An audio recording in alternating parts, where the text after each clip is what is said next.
Désolé, donc la connexion n'est pas terrible. Alors, je reprends donc la présentation. C'est bon, vous voyez un peu le... Allô? Est-ce que Oui, vous monsieur. pouvez visualiser? Alors, je parlais donc de l'EM. Alors, nous avons dit que nous verrons que la microstructure d'un article de dictionnaire concerne une unité de traitement lexicographique, concerne une entrée. L'entrée est là, d'accord? Ça, c'est au niveau du LEM. Est-ce que vous me suivez? Oui, mais on ne voit pas la présentation, monsieur. Oui. Et pour moi, elle est visible. La voilà. Il y a un temps de latence entre le... Vous la C'est voyez bon, maintenant? monsieur. Oui, c'est Alors, bon. la microstructure d'un article du dictionnaire, voilà, regardez, ce qui est en vert ici, le rectangle vert, c'est un article du dictionnaire. Il est composé de deux choses. D'accord? Allô? Monsieur, la présentation ne me semble pas. Comment? Elle ne s'affiche pas, la présentation, monsieur. Que voulez-vous que j'y fasse? Donc, pour C'est pas moi, grave, vous pouvez continuer. Vous pouvez non, continuer, non, monsieur. mais c'est grave. Il faudrait que vous puissiez suivre ce que je suis en train d'expliquer. Pour moi, je l'ai à l'écran. Est-ce que vous la voyez, la présentation? Non, Non, monsieur. Non, pas encore. Pas encore, monsieur.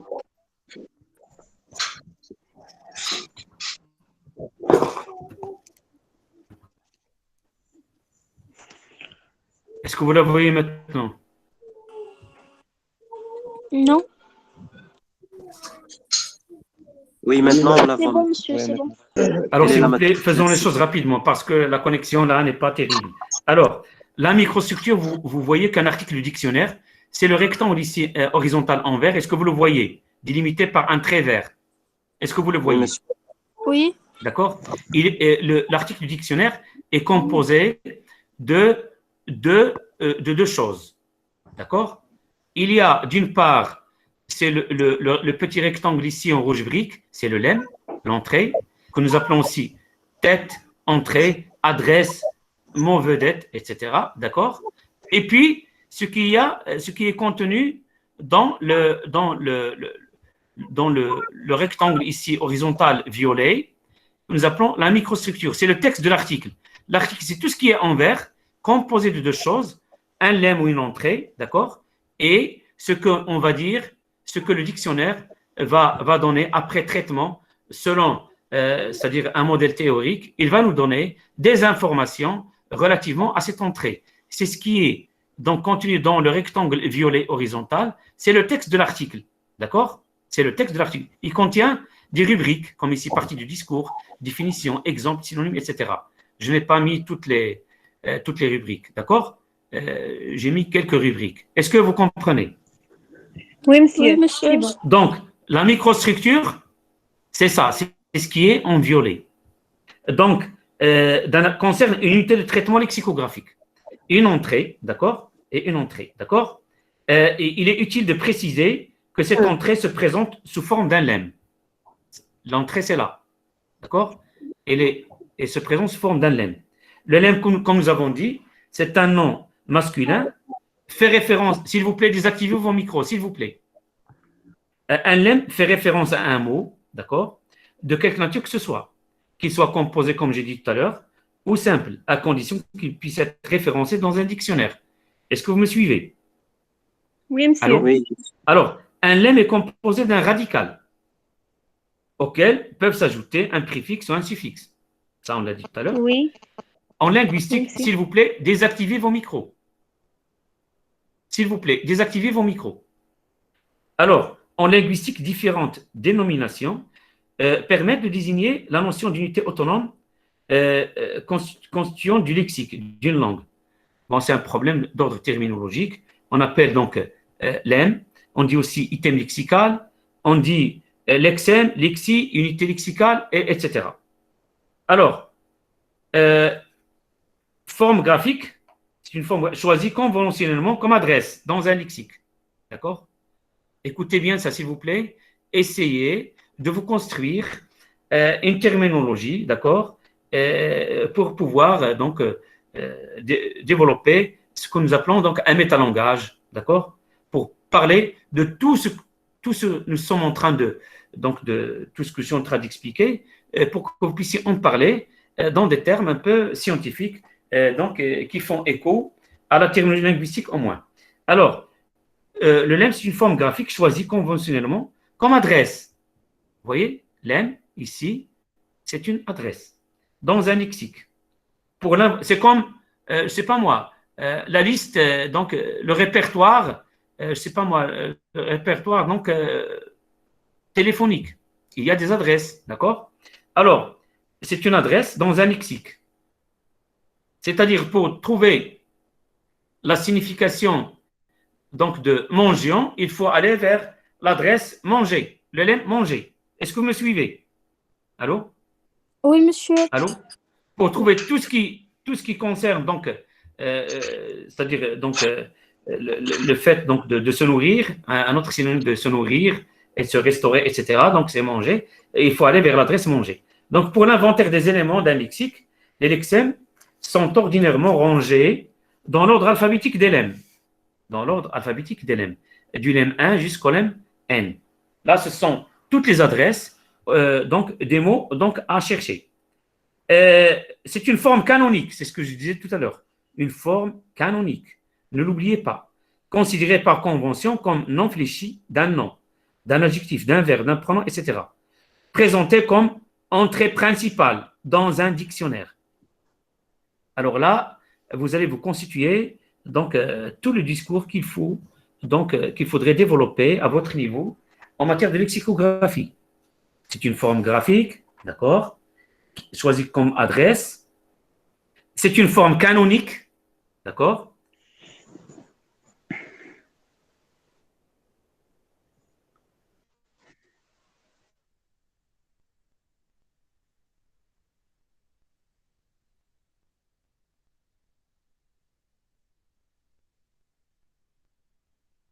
Autonome, entier. Donc, il n'a pas, c'est-à-dire, c'est une forme canonique, donc considérée par convention comme non fléchie d'un nom. Et donc, d'un nom, si vous voulez, de toutes les 8 catégories que compte la langue française, puisque nous sommes ici en train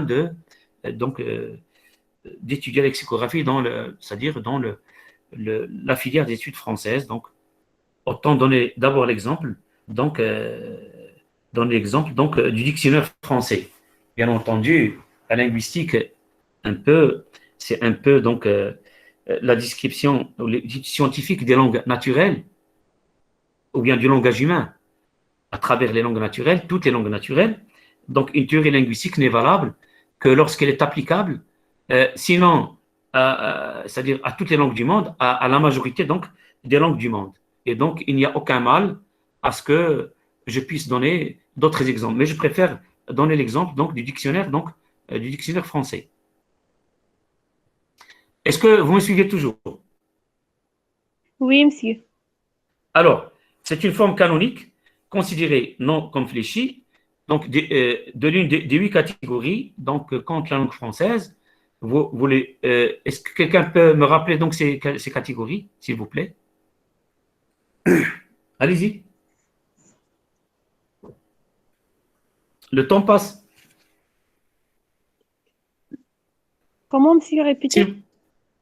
Qu'est-ce que je vais répéter? Quelles sont les 8 catégories de la langue française? Ce sont les parties du discours, n'est-ce pas? Pas tous à la fois. Comment?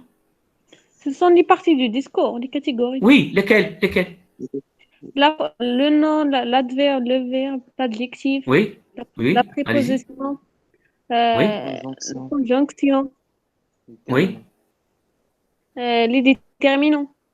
Non, l'article et les pronoms. Le déterminant n'est pas une catégorie. Le déterminant, c'est une fonction. Oui, monsieur, oui. D'accord? C'est ce qui sert à déterminer. Et là, il y a un problème. Si je vous donne l'exemple suivant, d'accord? Le téléphone, mon téléphone. Le est un déterminant et mon est un déterminant, alors que le est un article, mon est un adjectif possessif. Donc, déterminant n'est pas une catégorie, mais une fonction. Donc, il sert à déterminer. Ici, dans ce cas, à déterminer le nom, donc, téléphone. Donc, au lieu de. Donc, il faudrait bannir un déterminant donc, de la liste des catégories. Alors, les mots en caractère gras dans la première colonne, ici, rangés alphabétiquement, sont des lemmes. Donc, le lemme, c'est une forme canonique, c'est une adresse, etc. C'est un titre, il correspond à une entrée, c'est un mot vedette. Et donc, les mots en caractère gras dans la première colonne, rangés alphabétiquement, sont des lemmes. D'accord? Sorte d'équivalent des articles d'un dictionnaire permettant de rassembler sous une adresse unique les différentes formes morphologiques. Donc, ce n'est pas grave. Le lemme est l'unité lexicale généralement présentée en gras, qui sert d'unité de traitement à un article du dictionnaire. Dans certaines littératures lexicographiques francophones, le lemme est appelé entrée. D'accord? Donc là, je vous ai donné différents synonymes donc, de lemme. Ils sont là. Donc, titre, entrée, adresse, mot, vedette, etc. Alors que dans la littérature anglo-saxonne, il est dénommé head word. Head word. Vous l'avez écrit sur le texte. Le lemme nous permet donc de faire figurer les unités du discours sous forme canonique. Et c'est quoi cette forme canonique, s'il vous plaît? C'est le masculin singulier pour les substantifs. Dire que la langue aussi est macho. On préfère le masculin au féminin. Mais bon. Le masculin singulier pour les substantifs, les adjectifs et les pronoms. Alors, tous les noms, c'est-à-dire aux substantifs, tous les adjectifs, tous les pronoms seront présentés sous la forme du masculin singulier. C'est ça le lemme. L'infinitif présent pour les verbes. Est-ce que c'est bon? Allô? Oui, monsieur.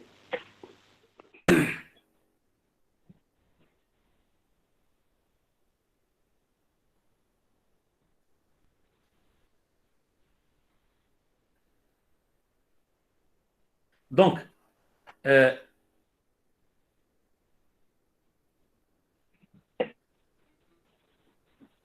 alors, par exemple, je vais vous donner les deux phrases suivantes. Avec le temps, le virus disparaîtra comme dans un rêve. Et B, les étudiants relèveront les défis des sociétés postmodernes. Alors, je vais visualiser encore ici. Est-ce que vous arrivez à voir un peu le... Oh non. Est-ce que vous voyez ça? Est-ce que vous voyez l'écran? Allô? Oui, monsieur. Oui, monsieur. Allô? Alors, Oui, j'ai ici deux phrases. La phrase A, avec le temps, le virus disparaîtra comme dans un rêve. B, les étudiants, vous en l'occurrence, mes étudiants, relèveront les défis des sociétés postmodernes.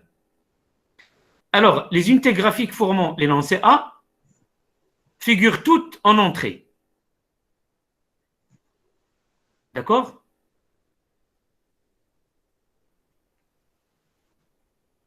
Allô? Allô? Oui, monsieur. d'accord, nous monsieur. entendons. Alors, avec cette phrase-là, si à partir de cette phrase, je vais chercher, d'accord, toutes les unités donc, graphiques, tous les lemmes que je devrais chercher dans le dictionnaire. Je vais, bien entendu, trouver avec, n'est-ce pas? Est-ce que vous me suivez? Oui, monsieur. On va trouver avec la préposition le, temps, virus, d'accord, comme, dans, un, rêve.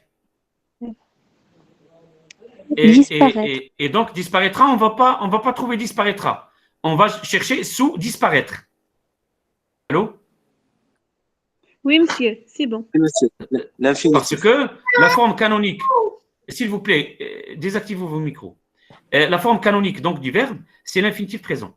Alors, la phrase B, les étudiants relèveront les défis des sociétés postmodernes. Alors, qu'est-ce que nous allons trouver? Nous allons trouver le, s'il vous plaît. On va trouver le. Qu'est-ce que nous avons dit? On va trouver le masculin singulier. On va trouver. Est-ce que vous me suivez, s'il vous plaît? Oui, monsieur. On ne va pas trouver les, on va trouver le. On va trouver étudiant, Oui. relevé, défi de société et postmoderne. Et vous voyez, postmoderne aussi, non pas au pluriel. D'accord? Est-ce que vous voyez ici postmoderne avec S? Ici, sans S. C'est bon? Oui. Oui, monsieur. Alors, vous comprenez mieux ce à quoi renvoie donc la forme canonique. Nous avons dit que pour les substantifs, les adjectifs et les pronoms, on va trouver donc le masculin singulier. Et pour les verbes, on va trouver l'infinitif présent. Alors, la nomenclature d'un dictionnaire est donc constituée d'entrées qui correspondent à un ensemble de formes lématisées. Ça veut dire quoi lématisé? Ça veut dire des mots présentés sous forme de lemme. Est-ce que vous comprenez un peu à quoi on voit le lemme maintenant? Est-ce que vous le comprenez mieux? S'il vous plaît. Oui, parfaitement. Lemme, c'est une forme canonique. C'est une forme graphique. D'accord? C'est une adresse unique. D'accord? Et c'est l'entrée principale. Alors, ce procédé qu'on appelle lématisation peut constituer une difficulté pour le lecteur-chercheur. Donc, je vais donc un peu sauter cette partie. Vous l'avez, donc il vous suffira donc de la lire. On a dit que les lemmes correspondent en fin de compte aux noms de mots. Ce sont les noms que nous donnons aux mots. Lorsque l'on veut parler d'un mot, on utilise la forme correspondant au lemme. C'est ce qui rend. Donc, vous comprenez mieux maintenant pourquoi, dans la phrase qu'on étudie l'origine du verbe mangions, on préfère trouver, c'est-à-dire parler du verbe manger et non mangions. Est-ce que vous vous en rappelez? Oui. Oui. D'accord. Oui, Alors, les entrées constituent donc la partie la plus visible de la nomenclature.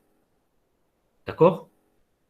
Les entrées constituent la partie la plus visible de la nomenclature. En fait, il faut avoir présent à l'esprit que la nomenclature réelle d'un dictionnaire dépasse la liste des entrées.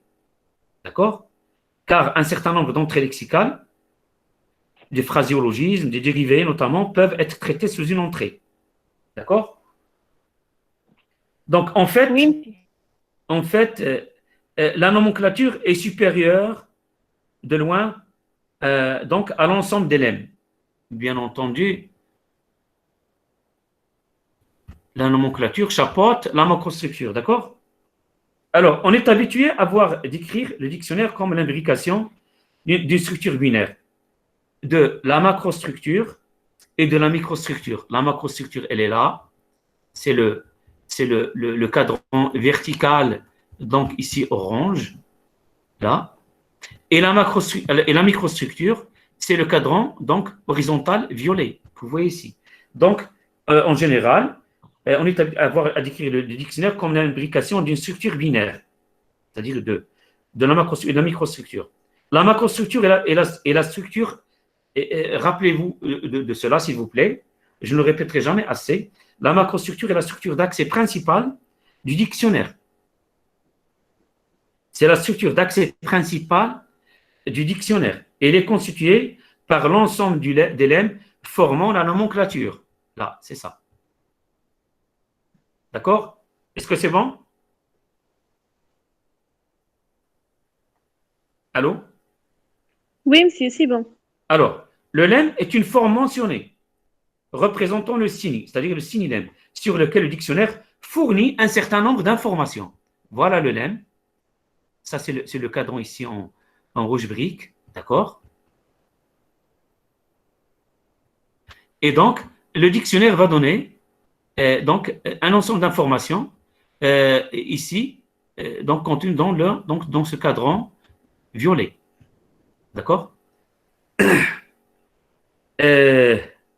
Donc, le lemme est une forme mentionnée représentant le signe sur lequel le dictionnaire fournit un certain nombre d'informations. Le lemme est comme le titre de cette. Le lemme, c'est le titre de cette information. Voilà, je le redis d'une autre manière. Le lemme, d'accord? C'est le titre de l'article. Voilà un article du dictionnaire. C'est tout ce qui est en vert. Vous voyez le vert ici? Ça, c'est un article du dictionnaire. il est composé de deux éléments. Il est composé du lemme ou bien ce que nous appelons le tel de l'article, l'entrée de l'article. C'est ça l'entrée, l'adresse de l'article, c'est là. Et là, toutes les informations que nous allons donner à propos donc de ce lemme, de cette entrée, de ce mot. C'est ce que nous appelons la microstructure ou bien le texte de l'article. C'est-à-dire tout ce qui sera dit à propos donc de cette entrée. Est-ce que c'est bon? Allô? Est-ce que c'est bon? Oui, monsieur. Donc, monsieur, la, Oui. la microstructure, c'est l'article de lemme. Si le Comment? contenu du texte, si toutes les informations suivent le lemme. Toutes les informations, s'il vous plaît. Lâchez toutes les informations. Toutes les Oui. informations. C'est-à-dire toutes les informations. Voilà, c'est pour ça que j'ai tout schématisé et j'ai tout coloré pour différencier les choses. S'il vous plaît, l'article du dictionnaire, c'est tout ça. Il est en vert. Est-ce que vous voyez un peu la flèche verte ici? C'est tout le cadran horizontal vert. Le rectangle, est-ce que vous le voyez? Oui, monsieur. Il est composé de deux éléments. Le lemme, qu'on appelle aussi l'entrée, le titre de l'article. L'article, c'est tout ce qui est en vert. Le lemme, ou bien l'entrée, c'est la tête de l'article. Et tout ce qui sera dit à propos de cette entrée, voilà la microstructure. C'est la microstructure. Ou bien le texte de l'article. D'accord? Oui, monsieur. D'accord. Alors, le lemme est comme le titre de cette information. Il est avec l'information dans une relation thème-rem, topic, comment. C'est-à-dire, commentaire. Le thème, et ce qu'on va dire du thème, c'est le rem. Nous disons qu'il sert d'adresse à l'article du dictionnaire. Tout ce que je viens de vous dire, pour vous éviter donc d'avoir à traiter avec une suite interminable donc de lignes et de phrases juxtaposées les unes après les autres, j'ai tout schématisé. Est-ce que vous voyez un peu l'intérêt du schéma, s'il vous plaît? Oui. Allô? Alors, il vous suffit donc de mettre le texte à côté et de lire en regardant dans le schéma. Ce que je suis en train de faire de manière scolaire maintenant avec vous. D'accord? Donc, le lemme est avec, et comme le titre de cette information. Il est avec l'information, c'est-à-dire tout ce qui est dit ici, dans le cadran donc violet, dans une relation donc thème-rem. Nous disons qu'il sert d'adresse, c'est-à-dire le lemme, il sert d'adresse à l'article du dictionnaire. Dans le dictionnaire monolingue général, l'article apporte au moins une information définitionnelle. D'accord? Alors, maintenant, la microstructure. Nous allons voir de quoi est composée donc la microstructure. Alors, par microstructure, on désigne ce qui est ressorti au traitement des mots. D'accord? Ce que nous allons trouver dans la microstructure, c'est un peu le traitement des mots. Il s'agit de l'ensemble des rubriques relatives à une entrée, traitées selon un ordre méthodique, récursif et programmé. Vous voyez? C'est ce qui est en violet, d'accord, contient toutes les rubriques, partie du discours, définition, exemple, synonyme, antonyme, etc. Là, j'ai donné simplement quelques rubriques, pas toutes les rubriques. D'accord? Est-ce que vous me suivez? Oui, monsieur. Effectivement, monsieur. Alors, la microstructure, c'est ce qui est ici en violet. Elle subsume, elle contient tout l'ensemble des rubriques relatives à une entrée et traitée selon un ordre méthodique. Vous allez voir l'ordre méthodique, vous allez voir par la suite que, par exemple, dans le petit Robert, par exemple, nous avons trouvé un ordre méthodique. Nous avons trouvé donc le thème, oui, c'est ça, donc le lemme, qui est appelé aussi titre, entrée, adresse, mot vedette, d'accord? Et nous allons trouver dans la microstructure un ensemble donc de rubriques. Nous allons trouver par exemple la transcription phonétique, c'est-à-dire comment le mot en question est prononcé. On va donner une idée claire sur la prononciation du mot. Bien entendu, en adoptant une transcription phonétique selon l'alphabet phonétique international. Nous allons trouver une information historique, d'accord, contenant l'étymologie du terme, son origine ou ses origines, et puis, c'est-à-dire sa date d'entrée dans le dictionnaire français, etc. nous allons trouver la définition, l'information sémantique, avec le ou les sens du mot, avec les exemples d'utilisation, etc. Est-ce que vous me suivez? Monsieur. Oui, Alors, monsieur. tout ceci donc, est traité selon un ordre méthodique. Attention, récursif, c'est-à-dire qu'il se répète. Programmé et programmé, ça veut dire qu'il peut être répété un nombre indéfini de fois par l'application de la même règle. C'est-à-dire, nous allons trouver par exemple des mots différents avec des définitions différentes, d'accord? À moins qu'il y ait une synonymie partielle, mais en général, quand bien même le lemme, les lemmes seraient différents, leurs définitions seraient différentes, mais nous allons appliquer le même traitement, la même structure, donc la même application des mêmes règles pour les expliquer. Est-ce que vous me suivez? Oui. Oui. Alors, la microstructure organise les informations retenues, contenues dans un article. C'est la microstructure donc qui va les organiser. Désactivez vos micros, s'il vous plaît. Monsieur, tu peux répéter la dernière partie? Parce que je peux Mais comprends ils ne pas. veulent pas désactiver leur micro. Vous me perturbez, s'il vous plaît. Je disais que la microstructure donc, désigne donc, le traitement des mots. Il s'agit de l'ensemble du rubrique, comme ce que vous voyez ici.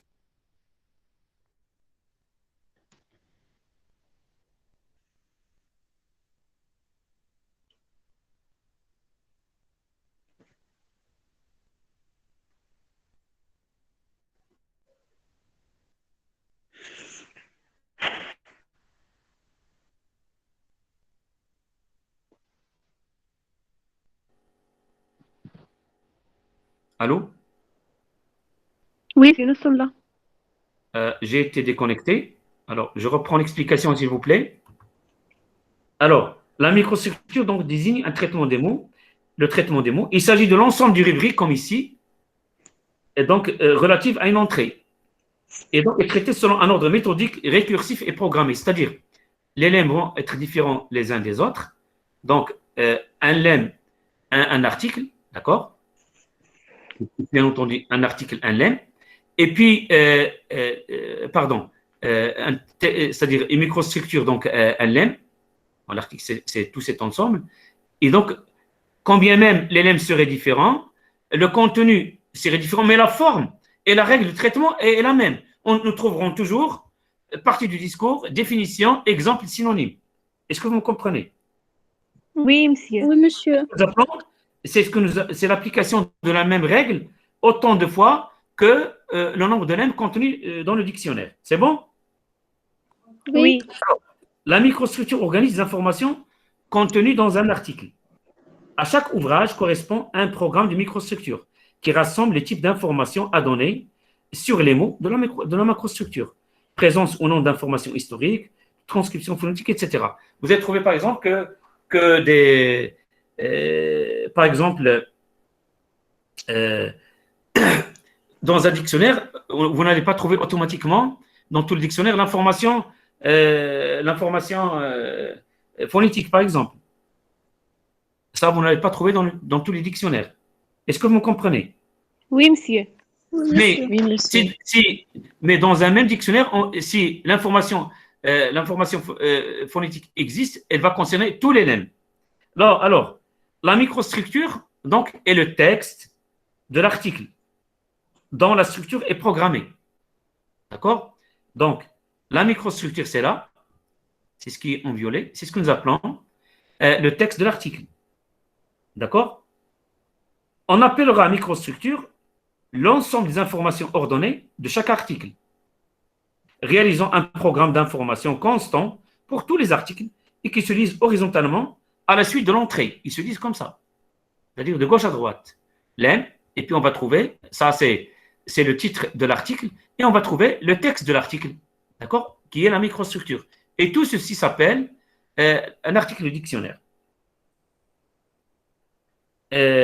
Alors, ces informations de type varié constituent des rubriques distinctes. On appelle rubrique chaque élément d'information consigné à propos d'une unité étudiée. Là, une rubrique, c'est celle de partie du discours. la rubrique des définitions, des exemples, etc. D'accord? Donc, on appelle donc rubrique chaque élément d'information consigné à propos de l'unité étudiée. Voilà, on a ici par exemple 4 rubriques. 1, 2, 3, 4. C'est bon? Chaque dictionnaire, en fonction de son programme, ne remplit pas toutes les rubriques. Certaines sont obligatoires. Est-ce que vous me suivez, s'il vous plaît? Oui, monsieur. Chaque dictionnaire, à sa manière, en fonction de son programme, de ses visées, de son public, ne remplit pas toutes les rubriques. Vous aurez compris que moi, par exemple, en tant que sociolinguiste, je préfère c'est-à-dire le petit Robert, qui est un dictionnaire de langue générale, mais je le préfère parce que, en tant que linguiste, je préfère avoir, c'est-à-dire un dictionnaire avec toutes les informations nécessaires, à commencer par l'information phonétique. Alors, comme c'est le cas du petit Robert. Alors, chaque dictionnaire, en fonction de son programme, ne remplit pas toutes les rubriques. Certaines sont obligatoires. Alors là, vous allez trouver des choses communes à tous les dictionnaires de langue générale. Alors, certaines sont obligatoires, comme la catégorie grammaticale et la définition. Ça, c'est la moindre des choses. D'autres facultatives, comme l'étymologie. C'est dire que d'un ouvrage à l'autre, on ne saurait trouver les mêmes informations. D'accord? Par exemple, ni les rubriques étymologiques, ni les rubriques phonétiques ne sont présents dans tous les dictionnaires de langue, alors qu'ils ont en commun pour la plupart une rubrique définition et bien entendu catégorie grammaticale. La microstructure, donc, est la somme totale ordonnée de manière linéaire et ordonnée des types d'informations apparaissant à la suite du lemme. Elle constitue la composante structurale de la nomenclature. Donc la microstructure constitue la composante structurale de la nomenclature. Parce que la microstructure, c'est elle qui donne un peu la structure programmée par l'ordinateur, qui va contenir donc toutes les rubriques, d'accord? Partie de discours, définition, exemple, synonyme, antonyme, etc. Est-ce que c'est bon? C'est bon, Allô? monsieur. Je pense que vous commencez à mieux donc, comprendre donc, ce schéma. Alors, s'il vous plaît, essayez donc de revoir ce schéma, de le revoir à tête reposée, donc pour que vous puissiez comprendre tout le reste. D'accord? Donc, est-ce que vous avez compris maintenant la différence entre nomenclature, macrostructure et microstructure? C'est bon? Oui, monsieur. Alors, les jeunes? Oui, monsieur. Allô? Est-ce que vous avez des questions? Maintenant, vous avez donc la parole pour poser les questions que vous voulez.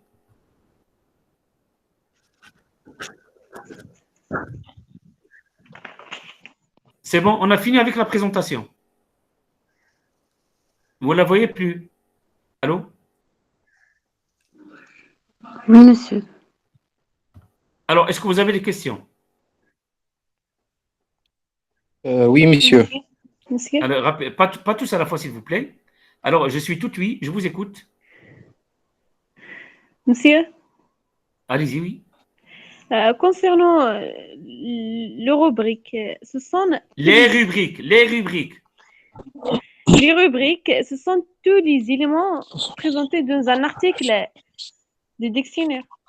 Mais bien sûr, les rubriques, c'est la même, c'est C'est l'âme comme, de la microstructure. C'est la structure programmée donc de l'article. d'accord. Oui, monsieur. Monsieur, s'il vous plaît. Oui, allez-y, c'est Hicham. D'abord, je vous remercie, monsieur. Ma question est la suite. Supposons que… La suivante.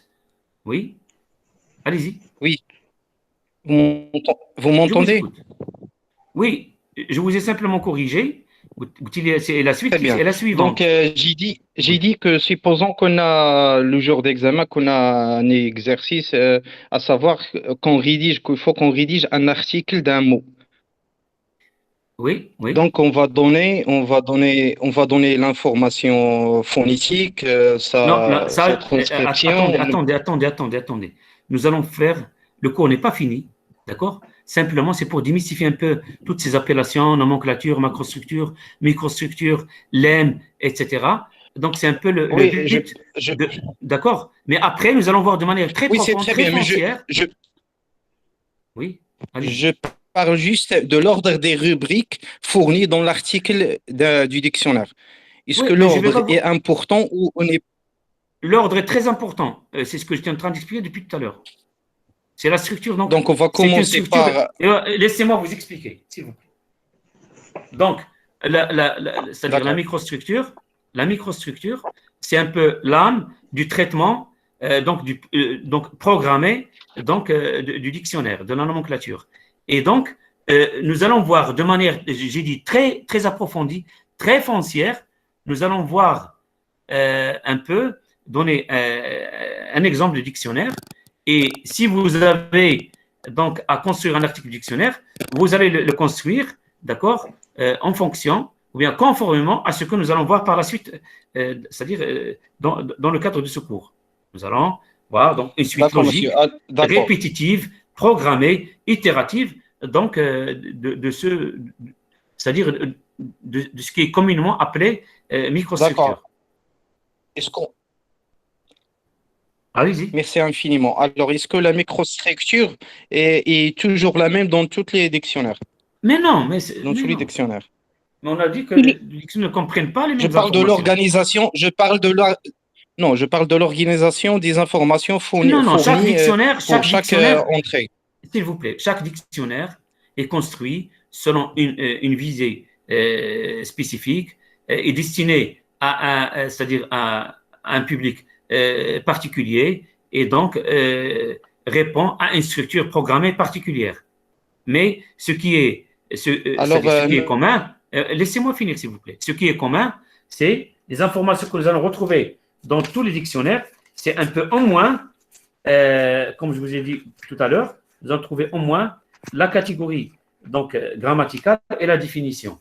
Ça, ce sont des éléments incontournables. Mais tout le reste dépend ce qui est important, c'est que dans un dictionnaire, c'est-à-dire les articles répondent aux mêmes structures. D'accord?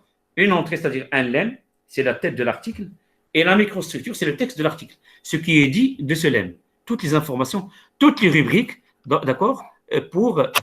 Donc c'est un peu donc la fonction, c'est une fonction métalinguistique. C'est-à-dire, c'est la langue qui parle de la langue. C'est tout ce qui sera dit donc du lemme est contenu dans le texte de l'article. Et il va répondre à la même structure au sein d'un même dictionnaire. Et d'un dictionnaire à l'autre, on va trouver des différences. C'est bon, Seisha? Allô? D'accord, monsieur. Merci infiniment. De rien, Seisha. D'autres petites questions avant de clore. Donc, j'espère que donc cette révision vous a été utile. Je l'espère. Oui, monsieur, il est très utile. Très utile. Mademoiselle Ourdi, Oui. Très utile. Oui, monsieur, merci beaucoup.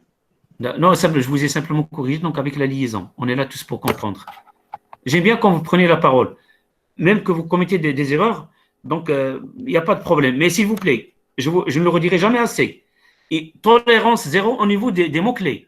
Au niveau des mots-clés, tolérance zéro. D'accord? D'accord. Je ne tolère aucune erreur au niveau des mots-clés. Quelqu'un qui m'écrirait par exemple, voilà, par exemple, regardez, s'il vous plaît, voir ce que j'écris sur le chat. Il va m'écrire par exemple lexicographie. Est-ce que vous voyez lexicographie avec l'apostrophe? Non. Ouais. Ça, c'est inacceptable. Si. Tolérance zéro. Là, je suis impitoyable avec les gens qui commettent ce genre d'erreur. Alors, s'il vous plaît, pour les mots-clés, d'accord, ayez l'amabilité, ayez l'obligeance, donc, d'apprendre, quitte même à apprendre ces mots-clés, les apprendre par cœur. Mais s'il vous plaît, pour l'amour du ciel, ne commettez pas d'erreur sur les mots-clés. Et bien entendu, il y a des lignes rouges à ne pas dépasser. Par exemple, quand deux verbes se suivent, le deuxième se met à l'infinitif. Franchement, ça c'est le b.a.-ba. Et puis, au moins, je sais que vous avez beaucoup de problèmes d'ordre langagier. N'oubliez pas que c'est-à-dire dans cette filière, on n'est pas là pour enseigner la langue. Nous enseignons les sciences du langage et la littérature. Et on n'est pas là pour enseigner le français. Le français est un prérequis pédagogique que vous êtes censé avoir. Ce n'est pas, c'est-à-dire, il ne fallait pas attendre donc de vous inscrire dans cette filière pour apprendre le français. Non. Mais au moins, on peut comprendre que vous ayez donc quelques petits problèmes, mais s'il vous plaît, évitez de commettre des erreurs impardonnables, comme sur les mots-clés, comme le fait. Alors, je ne vous demande pas de me conjuguer les verbes au subjonctif, ni au passé simple, simplement présent d'indicatif. Alors, ce n'est pas trop vous demander. Est-ce que c'est bon? Vous avez d'autres questions? Oui, monsieur. Allez-y. Si vous permettez. Donc, Allez-y. Allô? Oui, je vous écoute. Pour une entrée, monsieur, dans l'article d'une entrée quelconque, on trouve beaucoup, dans sa définition, on trouve beaucoup de sens. Sens 1, sens 2. Comment? On peut avoir beaucoup de sens, beaucoup de définitions pour une entrée. Tout à l'heure, je vous ai dit, on va trouver le ou les sens. On peut trouver plusieurs. Oui, ma question est la suivante. Est-ce que l'ordre de ces définitions, de ces sens, est-ce qu'il est étudié ou c'est un ordre par hasard? Non, mais bien sûr, on va. Tout répond à un ordre logique. Il n'y a pas de choses aléatoires. D'accord? Il n'y a pas de choses aléatoires. Oui. Je vais vous donner un exemple. Par exemple, vous allez trouver deux entrées. Il a une relation avec sa fréquence d'utilisation. Laissez-moi vous expliquer, s'il vous plaît. On va trouver deux entrées pour le mot souris. Deux entrées pour le mot souris. Alors, à votre avis, c'est-à-dire, nous allons commencer par quel on a été déconnecté, mais bon. Allô? Est-ce que vous m'écoutez? Oui, monsieur. Bien sûr. Oui, pour le mot souris, c'est Hicham, pour le mot souris, on va trouver deux entrées. L'une qui renvoie à l'animal, le rongeur que nous connaissons tous, et l'autre souris, comme périphérique d'un ordinateur. Vous allez commencer par lequel, logiquement? L'animal. Par l'animal. Pourquoi? Parce que c'est le Parce qu'il premier. est antérieur, bien et avant. parce que l'animal existe bien avant donc les progrès technologiques. N'est-ce oui, pas? monsieur. Donc, il y a quand même Oui, exactement. je suis en train de caricaturer les choses, mais il y a quand même une suite logique. Donc, il y a un ordre historique. Un actif historique, un ordre logique, il peut être historique, il peut relever d'un tout autre registre, d'accord? Si Hicham, vous ne pouvez pas tout savoir, faire de la séance, a dit. Simplement, poser. Mais c'est vrai. Tawil balak, comme disent les Égyptiens. Merci, monsieur. Soyez un peu patient. On essaye de profiter le maximum avec vous, moi, je monsieur. suis à votre disposition. Je vais mettre à votre disposition autant de fois que vous le souhaiteriez. Parce que, vous l'avez bien remarqué, les gens ne viennent pas tous au cours, d'accord? À chaque fois que je viens, il y a très peu d'étudiants. Et à peine nous commençons que le cours est fini. Et normalement, le cours, les cours, le présentiel est censé fonctionner pour être conforme à ce que, comment dirais-je, au compromis passé avec l'administration, c'est que nous devrions travailler selon le principe de la classe inversée.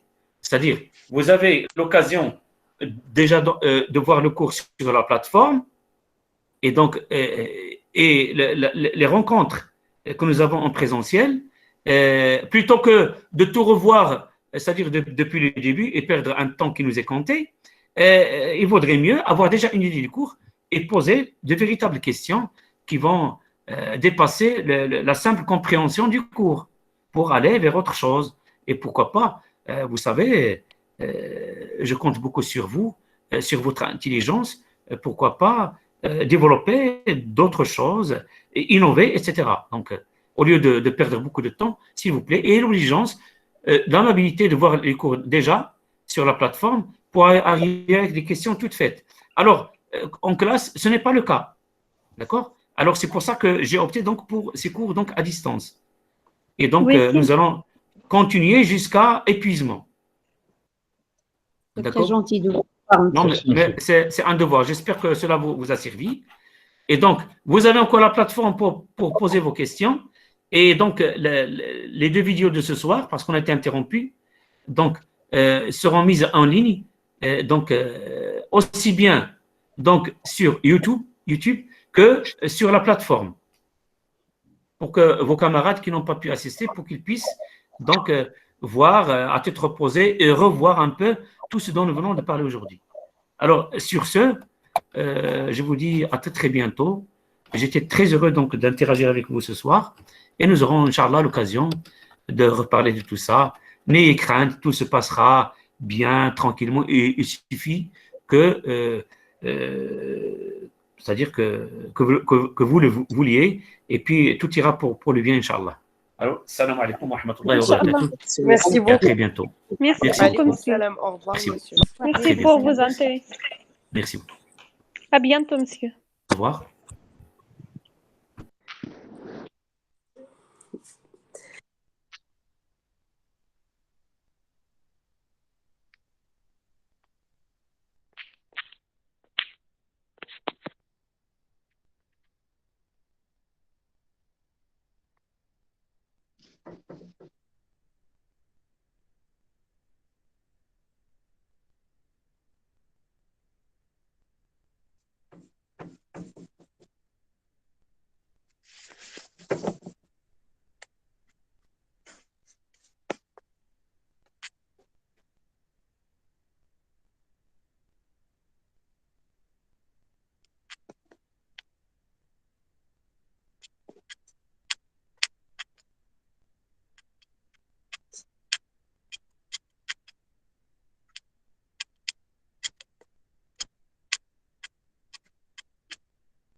نعم.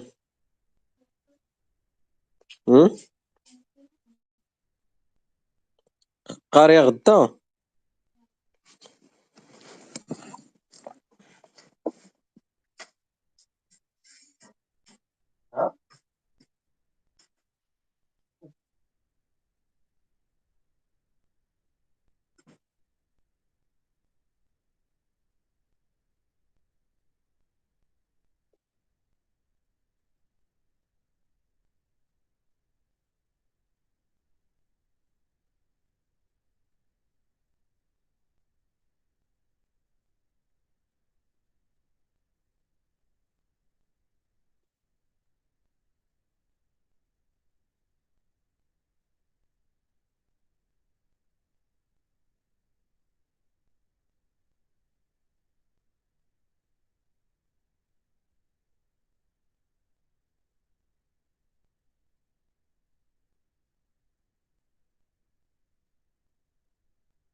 صافي يلاه شوف يضرب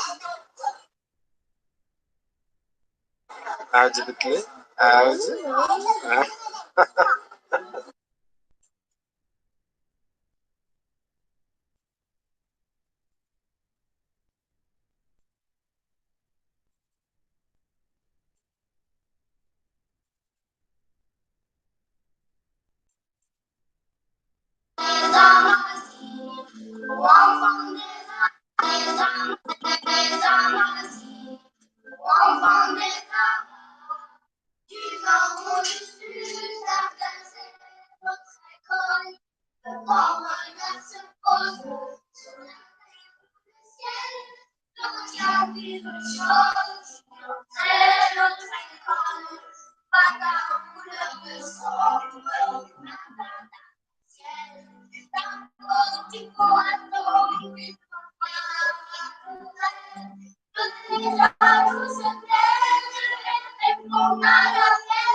السلام عليكم. صباح الخير، كي داير لاباس؟ صباح كلشي بخير. المهم حاول لا قرر الميساج قول لي راه سمعته.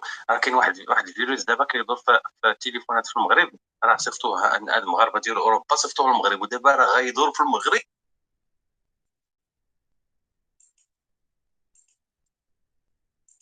السلام عليكم خوت اللي كيسمع هاد الاوديو بلا ما يبارطاجي، راه ما كاين والو.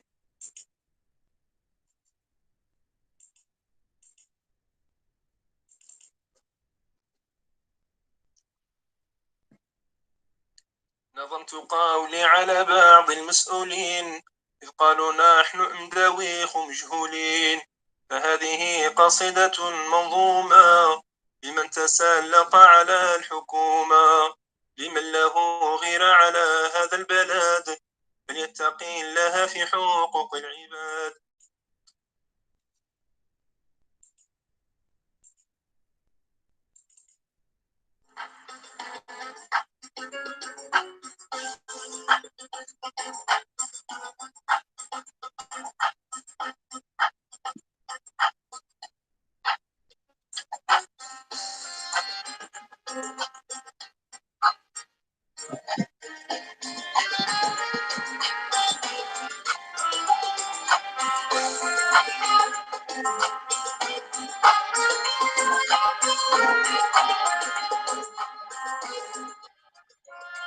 Enfants des Amazirs, enfants des Arabes, du nord au du sud, il faut croire à nos rêves, que ton regard se pose sur la terre ou le ciel, ne retiens qu'une chose, il faut croire à nos rêves.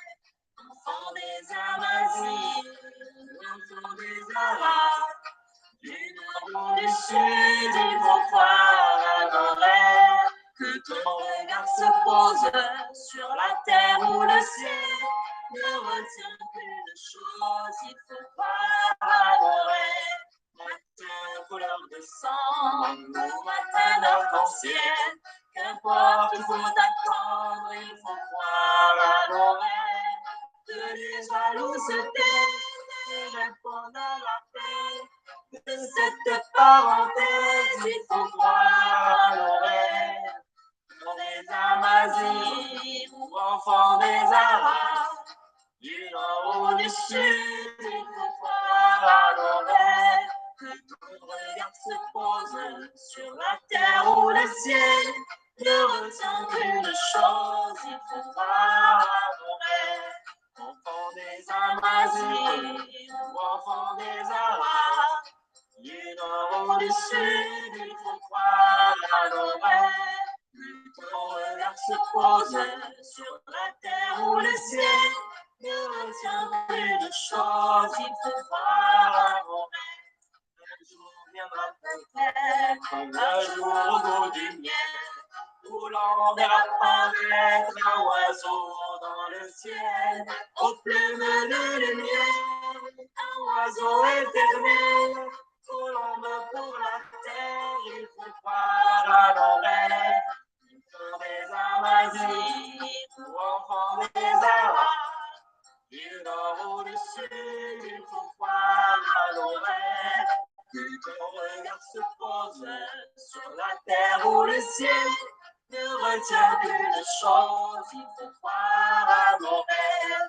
Enfants des Amazirs ou enfants des Arabes, du nord ou du sud, il faut croire à nos rêves, que ton regard se pose sur la terre ou le ciel, ne retiens qu'une chose, il faut croire à nos rêves. Croire à nos rêves, il faut croire à nos rêves, il faut croire à nos rêves, croire à nos rêves.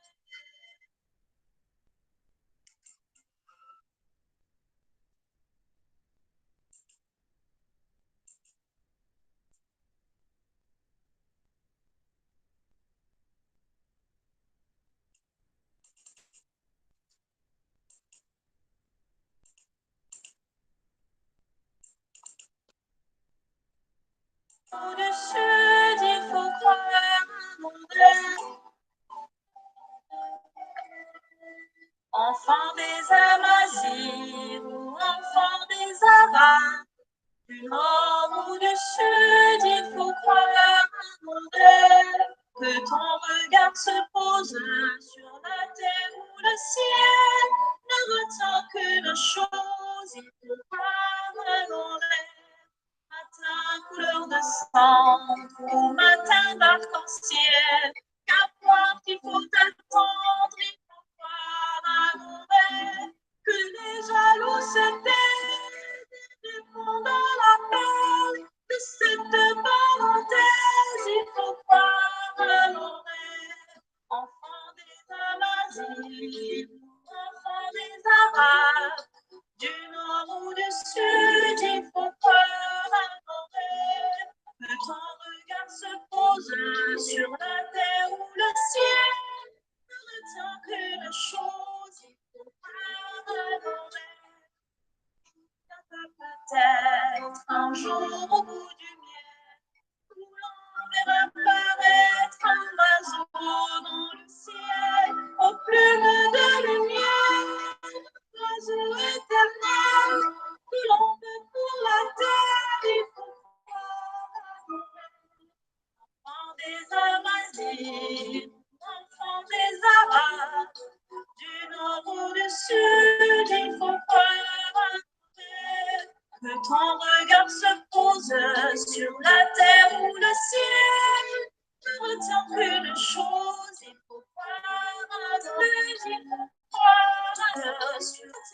le chose.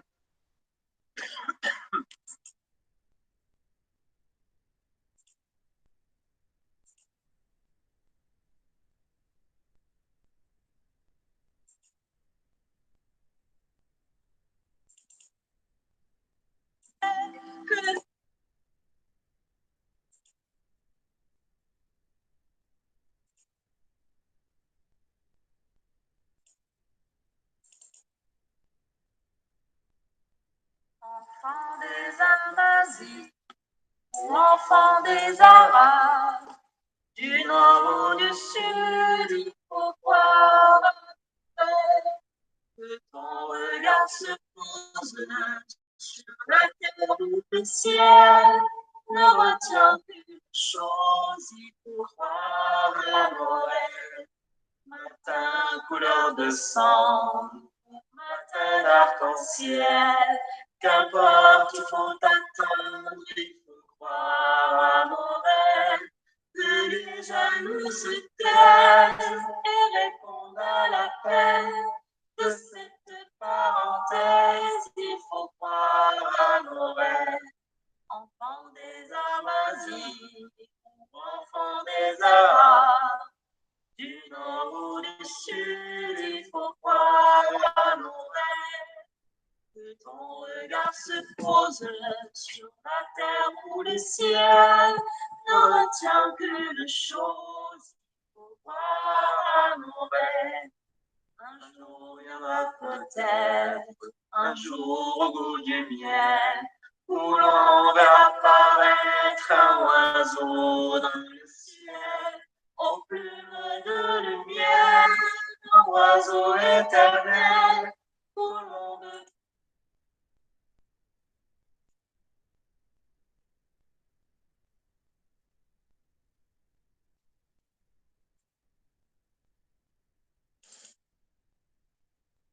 Ne retiens qu'une chose, il faut croire à Noël.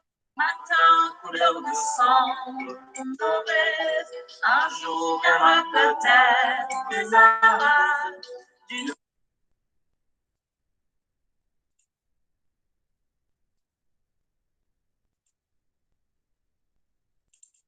السلام عليكم ورحمة الله تعالى وبركاته.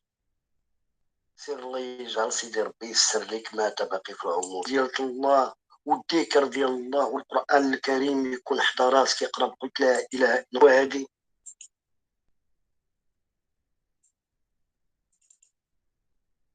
Salam alaikum tout le monde.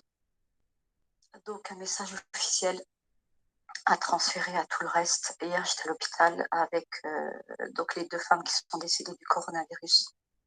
Donc c'est pas le père du frère de un tel qui m'a rapporté, c'est moi qui étais sur place et je prendrai en témoin de chaque parole. Donc du coup ils veulent plus faire de toilette, ils veulent plus rien faire. J'avais pris 2 kefen parce que le matin j'avais fait une toilette pour madame.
السلام عليكم متابعينا الكرام، مرحبا بكم في حلقة جديدة. أتمنى أن تكونوا بخير وبصحة وعافية.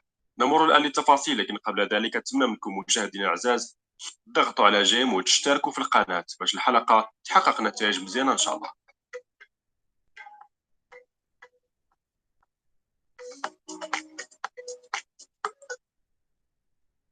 عزيزي المشاهد، أهلا بك في حلقة جديدة من حلقات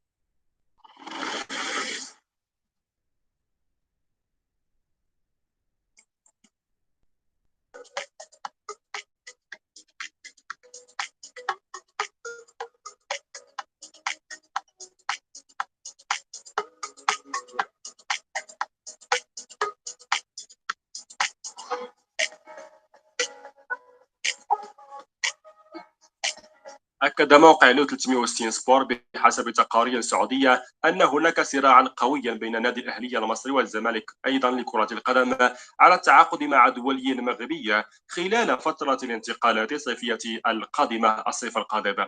وأكد ذات الموقع بحسب ذات المصادر أن فريق الأهلي ونظيره الزمالك سيتنافسان على التعاقد مع وليد أزارو مهاجم الاتفاق السعودي خلال مرحلة الانتقالات الصيفية القادمة. إذ كشفت صحيفة الميدان السعودية أن الأهلي المصري طرح مسألة عودة وليد أزارو إلى صفوف فريقه من جديد في ظل موافقة المدرب بيتسو موتيماني على فكرة قيادة اللاعب لخط الهجوم في الموسم القادم. وأشار ذات الموقع إلى أن فريق الزمالك بدوره يسعى للتعاقد مع لاعب لديه القدرة على تعويض مصطفى محمد الذي انضم إلى صفوف جالاطاسراي. لذلك تواصلت مع اللاعب وإدارة ناديها من أجل البحث عن طريقة التعاقد مع المهاجم المغربي. وقالت إن فريقي الأهلي والزمالك يواجهان مشكلة تكمن في تمسك إدارة نادي الاتفاق بخدمات وليد أزارو خلال الموسم الكروي القادم. كذلك أضافت تقارير أخرى أن النادي السعودي حدد $1,500,000 كحد أدنى للموافقة على رحيل أزارو لصفوف القلعة البيضاء أو الأهلية، وهو مبلغ كبير في الوقت الحالي. وأوضح ذات المصدر أنه في حالة توافر المبلغ المطلوب من نادي الاتفاق للاستغناء عن أزارو سيتم استغلاله لتجديد عقد التونسي فرجاني ساسي الذي ينتهي بنهاية الموسم الجاري، وليس التعاقد مع لاعب جديد. وتعالت الأصوات داخل نادي الزمالك المطالبة بالتعاقد مع المغربي وليد أزارو مهاجم الاتفاق السعودي الحالي والأهلي سابقا لحل العقم الهجومي الذي أصاب الفريق الأبيض في الفترة الأخيرة.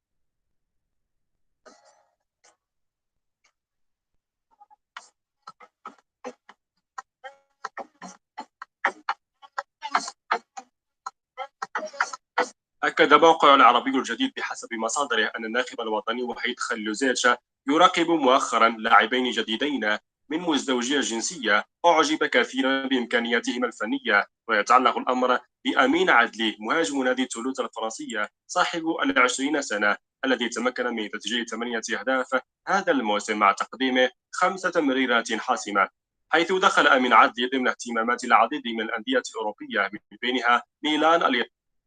Writing's not that easy, but Grammarly can help. This sentence is grammatically correct. الإيطالي وبروسيا مونشنغلادباخ الألمانية، بالإضافة إلى ليستر سيتي الإنجليزي ثم أولمبيك مارسيليا الفرنسي التي ترغب بضمه في سوق الانتقالات القادمة.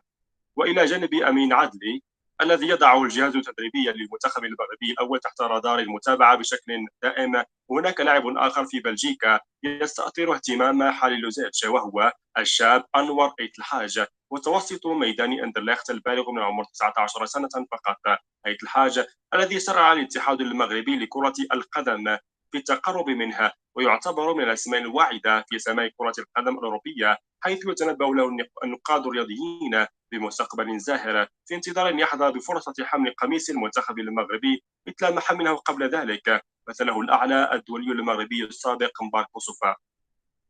وبحسب ذات المصدر من المنتظر أن تشهد مباراة المنتخب المغربي أمام منافسه السوداني شهر يونيو القادم برسم أولى جولات تصفيات مونديال قطر حضور بعض اللاعبين الجدد في صفوف أسود الأطلس، ومن المرجح أن يكون أمين عدلي وأيت الحاج ضمنهم.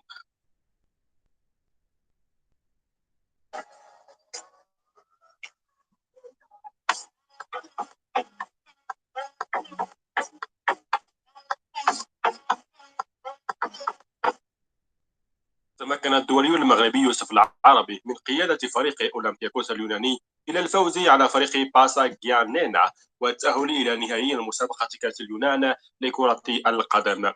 وتألق المهاجم المغربي يوسف العربي بشكل لافت خلال المباراة، وكان نجمها الأول بدون منازع، حيث تمكن من توقيع هدفين، الأول في الدقيقة 26 عن طريق ضربة جزاء، والثاني في الدقيقة 41، ليتصدر الدولي المغربي البالغ من العمر 34 سنة ترتيب هدافي الدوري اليوناني ب20 هدفا، وبفارق 9 أهداف كاملة عن كريم أنصاري، حيث يسعى العربي هذا الموسم إلى تتويج بجائزة هداف الدوري للمرة الثانية على التوالي، ليكون أول لاعب مغربي وعربي يحقق هذا الإنجاز التاريخي في أولمبياكوس. ويسعى العربي إلى تسجيل المزيد من الأهداف مع أولمبياكوس من أجل تحطيم رقمه القياسي الخاص في عدد الأهداف في الدوري، حيث سجل الموسم الماضي 27 هدفا في 51 مباراة.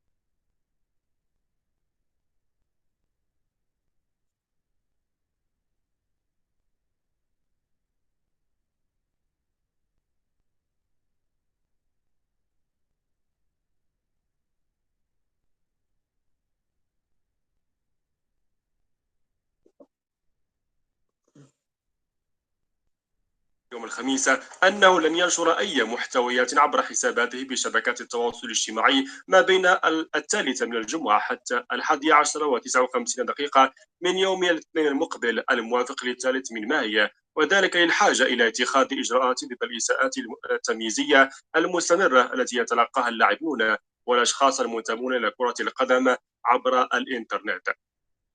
في هذا الإطار أكد ألكسندر تشيفرين رئيس الويفا أن الإهانات التي تتم سواء داخل الملعب أو على شبكات التواصل الاجتماعي غير مقبولة إطلاقا، موضحا أنه يجب وضع حد، وذلك سيكون بمساعدة السلطات العامة التشريعية كذلك وعمالقة. By joining YesTech, top business school in France, participants benefit from programs taught and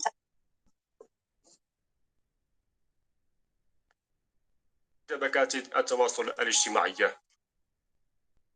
وأعلنت أندية الدوري الإنجليزي منذ أيام أنها ستقود حملة مقاطعة لشبكات التواصل الاجتماعي بداية من الغد، وذلك ردا على الإساءات التمييزية المستمرة التي يتلقاها اللاعبون والأشخاص المنتمون إلى عالم كرة القدم عبر شبكات الإنترنت. فما تعليقكم مشاهدينا الكرام حول هذه المسألة؟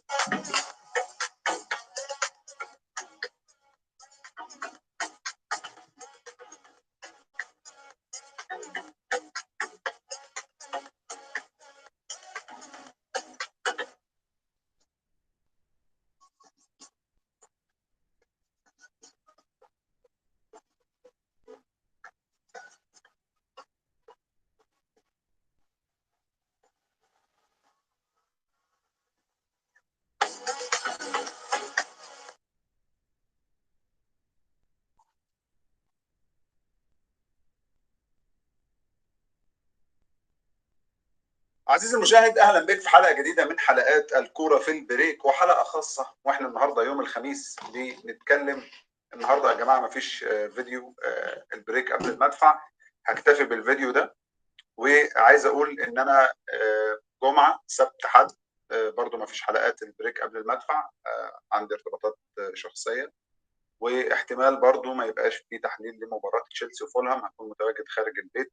يعني اتمنى ان انا اشوف المباراه في حته واصور ان شاء الله من اي حته لو الناس حابه كده، فغصب عني في بعض الارتباطات العائليه والظروف الشخصيه اللي تمنعني ان انا اظهر ال4 ايام اللي جايه. على قدر المستطاع هحاول الحق مباراه تشيلسي وفولهام، ولكن اعتقد انتم متفاهمين حاجه زي I think I'm a special one.